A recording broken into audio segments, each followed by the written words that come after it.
Training Day is one of those films that gets under your skin and stays there. Behind every iconic line, every tense moment, every scene that made you forget to breathe, there's a story even wilder than what ended up on screen. We've got 15 revelations about how this film was made and how it nearly fell apart before it became a classic. And at the end, one jaw-dropping bonus that almost nobody ever talks about. The list starts now. Number 1. Ethan Hawke almost walked before filming even started. Most actors preparing for a major audition spend days rehearsing the script. Ethan Hawke was no different. He'd beaten out a field of competitors just to get in the room with Denzel Washington, and he was ready, except Denzel didn't care about any of that. The moment the cameras rolled, Denzel threw the script completely out the window and started improvising every single line. Not one scripted word made it out of his mouth. Hawke was blindsided. Here he was, trying to prove himself for one of the biggest roles of his career, and his scene partner, the man who already had the part, was making up everything on the spot, throwing out lines that hadn't been rehearsed, hadn't been planned, hadn't been written. Hawke recalled feeling completely sabotaged. He walked out of that room and sat outside, genuinely debating whether to go back in and tell everyone exactly what he thought of the whole situation. Then his phone rang. They loved him. He had the part. What felt like sabotage was actually a pressure test, and Hawke had passed without even knowing it. Denzel wasn't trying to humiliate him. He was trying to find the one actor who could hold his ground when everything fell apart. Hawke was that actor, and now we can't imagine anyone else in that car. Number 2.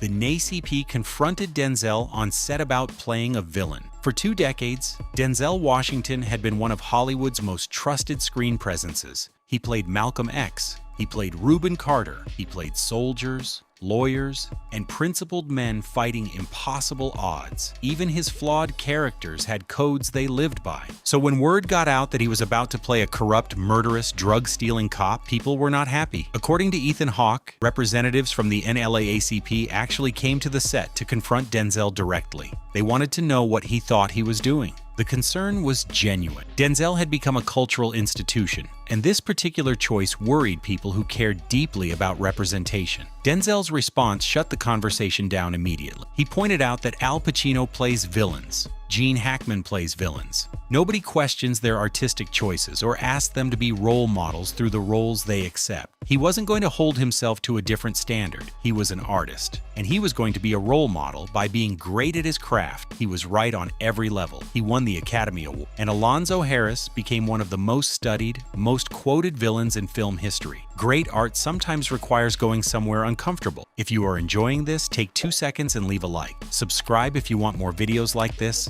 That support really motivates my work and helps a lot with bringing more content. Number 3. Denzel personally demanded Alonzo die to block any sequel. In David Ayer's original screenplay, Alonzo Harris survives. The corrupt detective gets away clean. He outmaneuvers everyone, slips through the system, and walks away. Denzel Washington read that ending and killed it before it ever reached a screen. Washington had built his entire career on standalone performances. He'd never done a sequel, and he wasn't starting now. He could see exactly what would happen if Alonzo survived. The studio would smell money, and Training Day 2 would be in development before the ink was dry. But beyond the business calculation, something more fundamental was at stake. Alonzo is a monster. If he walks away without consequences, the film has no moral weight. Test audiences reportedly loved Denzel so much they wanted Alonzo to live. Warner Brothers felt that pressure, but Washington and Fuqua held firm. The neighborhood turns on him. The Russian mob finds him. He dies in the street. Justice gets served. Washington got his Oscar, and the franchise never happened. Number 4. Real gang members let cameras into their neighborhood for the first time ever. The production was warned repeatedly not to try filming in the Imperial Courts housing project in Watts. Gang-controlled territory. No film crew had ever been given access. Everyone who knew the area gave the same advice. Don't try. Fuqua shot there anyway, and the neighborhood let him. It became the first time Los Angeles gangs had ever allowed a film crew to operate on their turf. Fuqua later said the community wanted this story told. They wanted something real, not a sanitized Hollywood version of their world. Fuqua brought in Clee Bone Sloan, a former Bloods member, as the film's gang technical advisor. Sloan recruited actual gang members to appear as extras throughout the production. These weren't actors doing their best impression of street life. They were people who lived it every single day. When Denzel delivers his King Kong speech in the street, he's performing for an audience that knows exactly what that kind of power and that kind of fall looks like in real life. That authenticity can't be manufactured on a soundstage.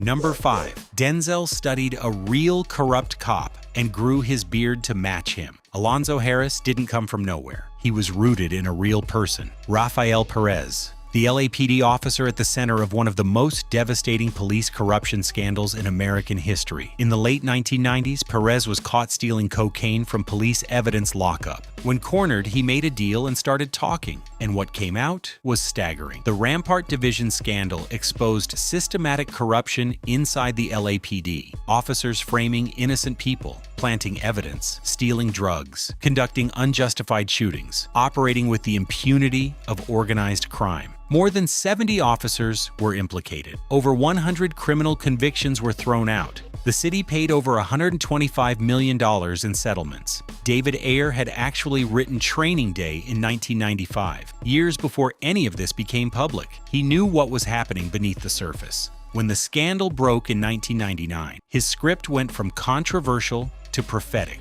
overnight. Denzel threw himself into research. He studied footage of Perez, read transcripts, and absorbed how the man carried himself, the specific swagger of someone who believes they are completely untouchable, and he grew his beard to match Perez's appearance. Alonzo Harris is Rafael Perez filtered through Denzel's charisma, the real monster given a face the world would never forget. Number 6. Matt Damon and Samuel L. Jackson were almost the leads. Back in July 1999, Training Day looked completely different. Davis Guggenheim was set to direct. Samuel L. Jackson was cast as Alonzo Harris. Matt Damon was playing Jake Hoyt. On paper, it was still a major film, just an entirely different one. Then Denzel Washington read the script and decided he wanted in. But he didn't just want the role, he wanted changes. According to Variety, Denzel signed on with a specific condition. Guggenheim had to be replaced by Antoine Fuqua. It was a bold ask. But Denzel had worked with Fuqua on The Siege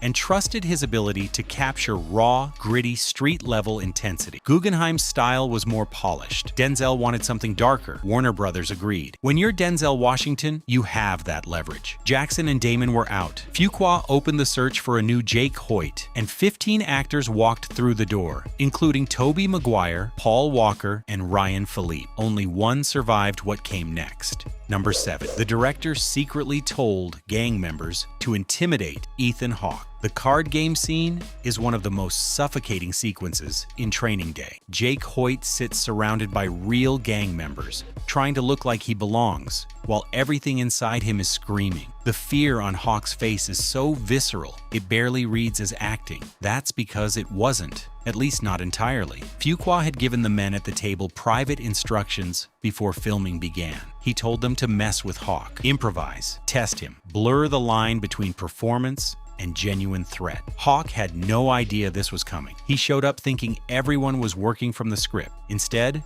the men around the table started pushing in ways that hadn't been planned, making subtle moves and comments that weren't in any version of the screenplay. Fuqua rolled cameras and captured everything. Jake Hoyt's unease in that scene is Hawke genuinely not knowing what the people around him might do next. It's a brutal directing technique, but it produced something that could never have been acted. Number 8. Eminem turned down Jake Hoyt to focus on 8 Mile. Before Ethan Hawke ever got the call, the studio had their eye on an unexpected choice for Jake Hoyt, Eminem. Think about that casting for a moment. Eminem opposite Denzel Washington, a raw, street-credible rapper playing a rookie cop trying to survive a nightmare shift in South Central Los Angeles. It was a fascinating idea, but Eminem said no. He was already committed to 8 Mile, the semi-autobiographical film about his rise through Detroit's underground scene. The schedules overlapped, and he couldn't do both, so he chose to tell his own story instead. That decision worked out extraordinarily well. 8 Mile earned $242 million worldwide and gave Eminem an Academy Award for Best Original Song. The the first hip-hop track ever to win in that category. Training Day gave Denzel his second Oscar and launched Hawke into a new chapter as a dramatic actor. Two films released a year apart, both stone-cold classics. Sometimes the best career move is knowing which opportunity to walk away from. Before we keep going, subscribe if you haven't yet. Drop a comment telling me which movie or show you want me to cover next with strange behind-the-scenes facts. I read every single one. Number 9. The license plate on Alonzo's car was a hidden code. Alonzo drives a 1979 Chevy Monte Carlo lowrider throughout the film. Black paint, chrome details, hydraulics. It's a piece of Los Angeles street culture made iconic by one of cinema's greatest villains. But hidden in plain sight on that car is something most viewers never notice. The license plate contains a direct reference to Rafael Perez. The initials are his, and the numbers embedded in the plate represent his birth year, 1967. David Ayer quietly built a code into the prop, connecting the fictional Alonzo to the real corrupt cop who inspired him. For general audiences, it's just a license plate. But for people who followed the Rampart scandal, journalists, cops, residents of Los Angeles who watched it unfold, it was a signal. This story is real. This happened. The Monte Carlo wasn't just a cool car. It was a confession written in plain sight that almost nobody read. Number 10. Ayer wrote the script in 1995 because he was tired of doubting himself. David Ayer spent years circling Hollywood without breaking through. By 1995, he'd had enough of wondering whether he had what it took. He sat down and wrote Training Day. Not for a studio, not on assignment. He wrote it for himself. Ayer grew up in South Central Los Angeles. He knew the streets. He knew the cops. He understood from personal experience how power corrupts, how institutions designed to protect communities can become threats to those same communities. He put all of that into a single, brutal, 24-hour story. Then, he sat on it. For years, nobody wanted it. Too dark, too controversial. It wasn't until 1999, when Rampart exploded and Ayer's fictional world suddenly looked documentary accurate, that the script finally got traction. 5 Academy Award nominations. 2 wins. Over $104 million worldwide. A script nobody wanted became one of the defining crime films of its generation. Ayer stopped doubting and wrote the truth. That was the whole secret. Number 11. 15 actors auditioned and nearly all drowned next to Denzel. When the search for Jake Hoyt officially opened, 15 actors read opposite Denzel Washington. Fuqua watched them all, and he saw the same thing happen over and over. The actors weren't bad. Several were genuinely talented, but they couldn't hold the room when Denzel was in it. Fuqua described it plainly. They would drown next to Denzel. When Washington fills a space, he fills all of it. When he improvises,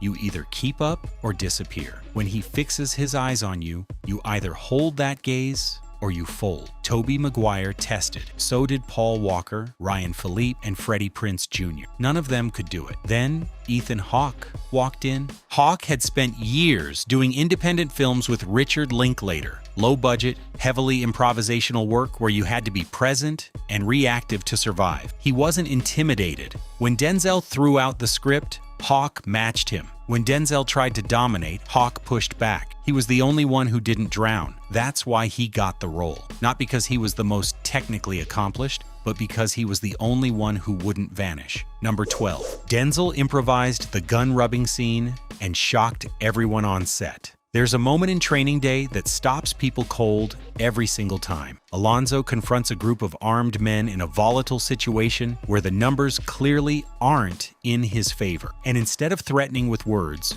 or drawing a weapon in any conventional way, he pulls out 2 guns and slowly, deliberately rubs the barrels together. It's one of the most unsettling things you'll see in any crime film. It wasn't in the script. Denzel invented it on the spot. Nobody on set saw it coming, including the actors he was confronting. The confusion and unease on their faces isn't performance. They genuinely don't know what Denzel is doing or what it means. They're trying to read him, trying to figure out if they should be scared. They should be. The moment reveals everything about Alonzo Harris. He doesn't just want to win confrontations. He wants people off balance, never quite sure what he's capable of. He weaponizes unpredictability. Denzel created that from pure instinct. It became one of the most studied moments of spontaneous filmmaking in 21st century American cinema. Number 13. Raymond Cruz almost played Smiley and called his actual scene the best before Raymond Cruz ever played Tuco Salamanca in Breaking Bad. He came close to landing a very different role in Training Day. He auditioned to play Smiley, the terrifying gang leader who nearly kills Jake Hoyt in the final act. He didn't get it.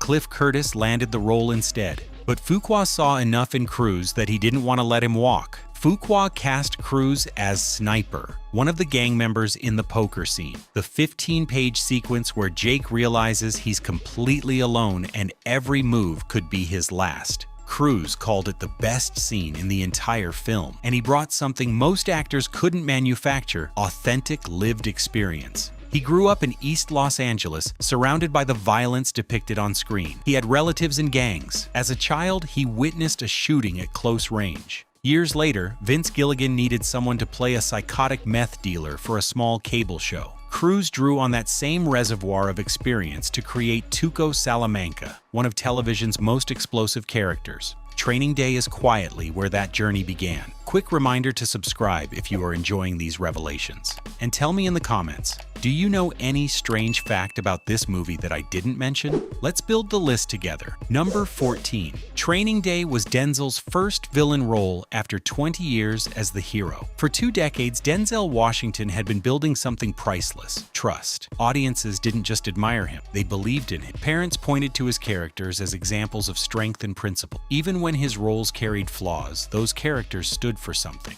In the minds of millions, he was one of the good guys. Alonzo Harris was different in every possible way. No code, no principles, no redeeming qualities. A predator who steals, manipulates, frames, and murders, and does all of it with a smile that makes you want to trust him. That smile was the whole point. Denzel recognized something crucial. His reputation as the good guy was actually his biggest asset in playing this villain. 20 years of audience goodwill meant that when Alonzo turns that grin on Jake Hoyt and offers him the world, we want to believe him. We've been conditioned to trust Denzel. That conditioning is exactly what makes the betrayal so devastating. He didn't just play a villain. He used 20 years of carefully built screen persona as a weapon against the audience. He won Best Actor. It was the first time in Academy history a black actor won for playing an unambiguous, unredeemed villain. He never looked back. Number 15. The script anticipated the Rampart scandal 4 years before it broke. David Ayer finished writing Training Day in 1995. The Rampart Division scandal didn't explode into national headlines until 1999. That's a 4-year gap between a screenwriter depicting systemic corruption inside a specific division of the LAPD, and that exact corruption being publicly exposed. Ayer hadn't stumbled onto classified information. He grew up in those neighborhoods. He talked to people. He understood what was happening beneath the LAPD's public image, even when nothing had been officially confirmed. He wrote what he knew, wrapped it in a fictional structure, and put it in a drawer. When Rampart broke, every executive who had called his script too controversial was suddenly calling back. The film he eventually made wasn't just inspired by the truth. At its core, it had anticipated it. That's not craft. That's something rarer. And it's a big part of why Training Day still feels disturbingly real decades later. Almost at the end, and the best is still coming. Subscribe so you don't miss what's next, and drop your city or country in the comments. I want to see how far this video is reaching. Bonus. The cast and crew were trapped in a real gang standoff during filming. We saved the wildest one for last. One day during production, the cast and crew found themselves in a situation that had nothing to do with the script and everything to do with the reality of where they were filming. According to a 2001 report in the Washington Post, 40 members of the Crips, who controlled the south side of Martin Luther King Boulevard, and 40 members of the Bloods, who controlled the north side, locked into an intense stare-down directly across the street where Denzel Washington and Ethan Hawke were trying to shoot their movie. 80 armed gang members, 2 rival factions with decades of violence between them, and in the middle of all of it, a film crew with nowhere to go. Nobody moved. Nobody spoke. The tension, by every account, was suffocating. Everyone on set knew exactly what they were watching. If this escalated, if the real kind of shooting started, everyone caught in between was in genuine danger. It didn't escalate. Both sides eventually dispersed. Production resumed, but Fuqua later said, "The moment was a vivid reminder of what the film was actually about. Neighborhoods, where the line between peace and chaos is razor thin, and violence can arrive without warning or explanation. The crew wasn't just filming inside that world. For a few breathless minutes, they were living in it. And that tension, that constant sense that everything could flip, is exactly what makes Training Day feel real every time you put it on. And those were 15 strange facts about Training Day. This film has earned its place in cinema history, not just because of what ended up on screen, but because of everything that went into building it. The real neighborhoods, the real tensions, the real story underneath the fictional. If you made it this far, leave a like, subscribe, and tell me in the comments which fact surprised you the most. And don't forget to suggest another movie that deserves a list like this one. See you in the next video.